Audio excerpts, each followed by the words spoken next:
तेरी जिंदगी की अगर ऐतराज है इस जमाने को दो दीवानों के जीने से, तो ऐ खुदा हटा दे इस दिल का सिस्टम सीने से।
समय के चोट पर मरहम ना कौनो काम करे।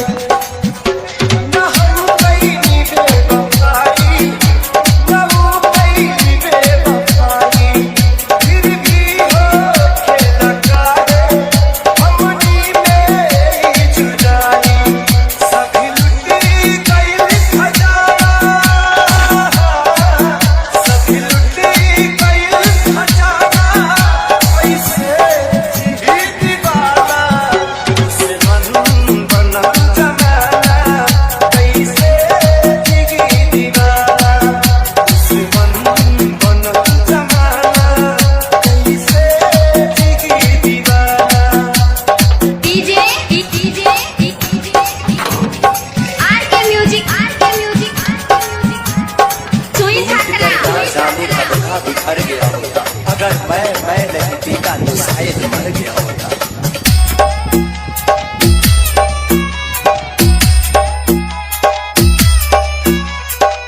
रास ना यारे वो काहे जमाना पे,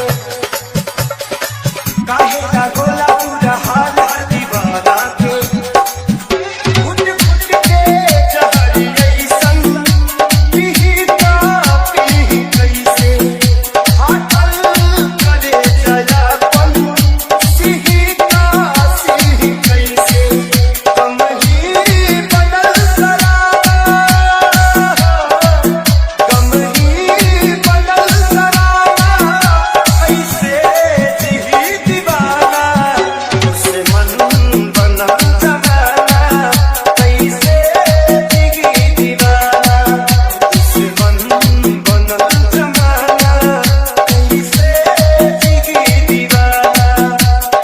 Ramadan, Sweet Hakala, Ramadan, Sweet Hakala, Ramadan, Sweet Hakala, Ramadan, Sweet Hakala, Ramadan.